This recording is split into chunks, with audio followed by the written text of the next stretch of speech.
All right, today we're gonna build this ladder planter, okay? Now some of you are probably saying, well, you did that one before. It's like, okay, it looks exactly the same, but there are some differences. One of them, we have much better camera this time around. Two, I didn't screw it up like I did the last time around. And three, it's built different. And four, it's assembled different. I'm gonna show you the build video, and then when we come back, I'll explain what the differences are and why this one is so much better than the one we did last year. All right, now let's get to it. So this is the part we're gonna make the leg. So if you're gonna go out and buy a 2x4 for this, just get yourself a 10-footer because we're gonna need two of them at 59 3/4 of an inch. Okay, so I'm gonna cut one on camera here. This is just a piece that I have. I can't really get 10-footers in the car, so I gotta use 8s. 59 3/4, but boy, we don't have much to spare there, do we?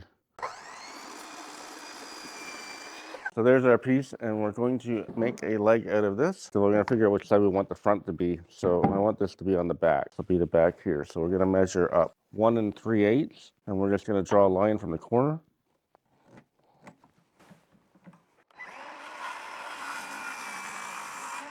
Then we're gonna leave the board the same position. And we're gonna measure up 52 3/4 from this bottom that we just cut. Wow, that's a nasty spot there, isn't it? 52 3/4. And then we're gonna measure over 1 inch from this side here.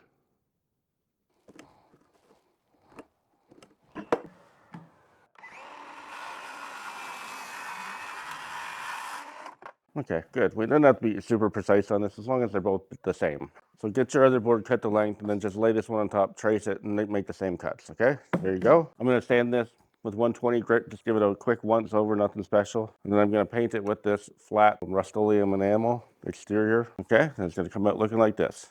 So we got our 5 cedar fence pickets here. Now to start out with, I'm gonna put them all through the table saw at 5 1/4 inches. Doesn't matter exactly what yours are, I just want them all the same, and mine are a little less than 5 1/2, so I'm gonna make them all 5 1/4, so I know they're all the same. Okay, I'm just making myself a bit of an outfeed table here because I don't have one yet.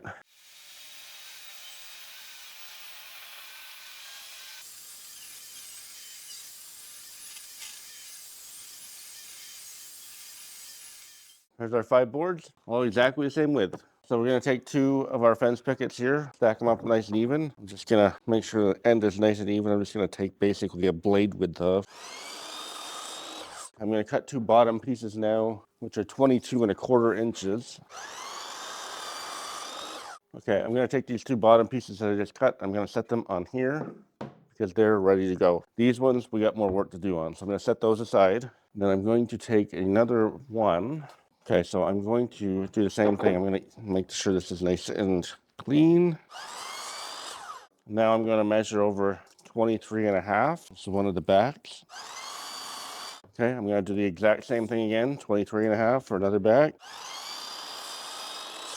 Okay, there's 2 backboards. I'll put them beside our bottoms there. Okay, so we got a piece here. We're gonna cut another 22 1/4 for another bottom, or 23 1/2 for another back. It doesn't really matter. So I'll just do 23 1/2 because we got lots to play with. Okay, so we got 3 backs and 2 bottoms. Okay, so into another 6-footer here. Okay, so another 23 1/2 and then 2 22 1/4, and that'll give us our bottoms and back. Okay, there's our 4 back pieces, so we need 2 more bottom pieces. 4 bottoms, 4 backs. This is gonna be our 4 fronts, and then we're gonna get our 8 sides out of this one. So this one and these 2, we're gonna put through the table saw to put our profile on. We're not gonna show you that because we have a whole video devoted just to that, which we're gonna link to in this one. So if you want to put the profile on, you'll have the ability to at the end. Okay, we're gonna try to get this assembly done on the box. It's pretty quick here because it's kind of cold. Obviously, after I glue them, I'm taking them in the house for them to cure, but this is where the lights are. So one of our backs and one of our bottoms here. See, we got 5/8 of an inch overhang on each side, thickness of the boards. So here's our Type Bond 3. We're getting something like that. Here's our spacer. Okay, I'm using 1 1/4 inch nails for this, brad nails, 18 gauge. This is where it's gonna get a little trickier. If you guys don't feel comfortable doing this kind, you can go back to the other video and do it the other way, but this one is a little bit different. Okay, so we're gonna come over to our boards that we put the profile on. So this is one of our boards that has the two fronts. I already did one of them just to make sure that I had it kind of figured out before I brought you guys into it. And this is our 6-footer, which I've cut a little bit off of. Okay, so we're gonna cut one of our front boards right now. I like to tilt it this way. I have a 12-inch saw, so I can do it. If you can't do this because you don't have the height, just use the 45-degree bevel. So I'm just gonna put a 45 on here. And this is where you're gonna find out if your saw is really tuned in or not. Okay, so I'm gonna measure over our 23.5, which is what the backboard is. 23.5. This is gonna be our outside dimension. So I'm gonna spin the saw the other way 45 degrees. I'm gonna try to get the cut along here. So the blade's gonna be on this side. Okay, so I'm gonna take this piece and I'm going to hold it up there to the bottom and make sure that the dimension on the inside is flush on the inside so we don't have any overhang. You might want to creep up on it if you're uncomfortable with it. Close enough. I'm a little bit much, but that's okay. We're not making fine furniture here. Those are good. Now we got to cut our pieces for the sides. So it doesn't matter which way we go because we have to do both ways. So we'll start out with, we're going to put a 45-degree on here. This is the side, but this is the part where it touches the front. So we're going to have the angle in there. And we're going to go back to 0, and we're going to measure over 5 1/4 because that's what our bottom board is, because we cut them all to 5 1/4, and that's one of the reasons why. Okay, so I'm going to see how this fits before I do anything. So looks like it fits together pretty good. Okay, so this is what I'm going to do here. Because of the back, it doesn't matter that much. I'm going to just put some Type Bond 3 on, because I'm going to drive a couple screws into the back. And then we'll put some down here. Now I'm going to use some PL Premium in a squeeze tube that I bought here. Because this is end grain to end grain, PL Premium is much thicker and it really works a lot better with end grain. It's also waterproof.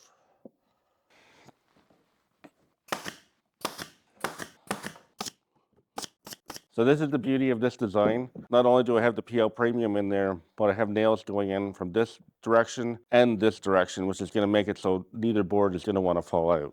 Do the other side now. Again, I'm going to measure over 5 1/4.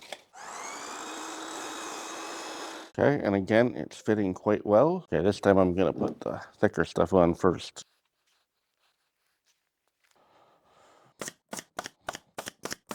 Okay, a couple of notes here. If you don't like this here, it's going to be at the back. You can just sand it off because the cedar will come off really easy. And if you don't want to use PL Premium, you don't want to pay for it or whatever, put the Type Bond 3 on the end grain on both of them and let it dry for about 10 minutes and then redo it and then put them together. And we'll put it together. Now I got a little bit of squeeze out of the PL Premium here. That's just a little bit, so I'll do this and I'll just get it out of there. But if you get a bunch of it, just let it dry a little bit and it should scrape right off because it's nowhere near as easy to handle as the water-soluble Type Bond 3. So there's a box for us. Now we're going to do 3 more.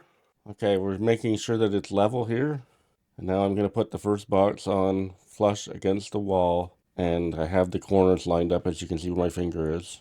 I'm going to clamp them in place. Okay, making sure the box is level that way too. As much as you can reasonably do because you want it to be flush against the wall. Okay, I'm using 1.5 inch or 1 1/4 inch screws would be good here as well. So I'm just using deck screws. Okay, this is my spacer board that I'm using. There's 2 of them. They are 7 inches high. Doesn't matter how big the other dimension is. So I'm going to clamp the spacer board on each side. And then I'm just simply going to push the next box up to the spacer board and make sure that the bottom corners line up. Clamp them in place. And then put your screws in.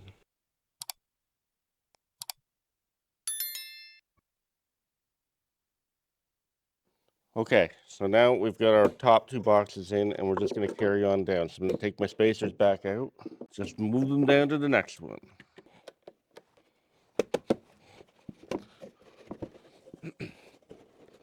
You can see I've kind of in the process here, I've managed to go off of level a little bit. If you can look down, you can see the bubble here. Okay, so I've got these clamped in here now. So I'm just going to take these ones out because we've already got the height set. So I'm just going to take these guys out. And then I'm just going to compensate a little bit. Okay, and now we're basically back to level now. So it's just a planter. Nobody's going to notice. This always seems to happen only when I'm on camera.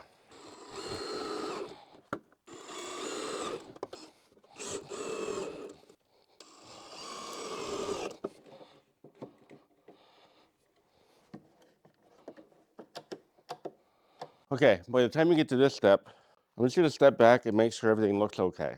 And it does, before I screw the last ones in. It's gonna be really hard to keep it perfectly square, perfectly level or whatever, but it just matters how it looks at the end. I think this one's off a little bit. Like I said, I compensated here. And then this one is going to be, that one's pretty level. So we did pretty good.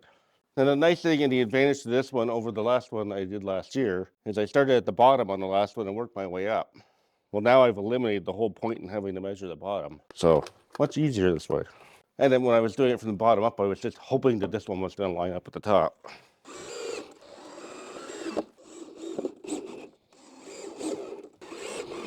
Last step, we're going to put some drainage holes in it.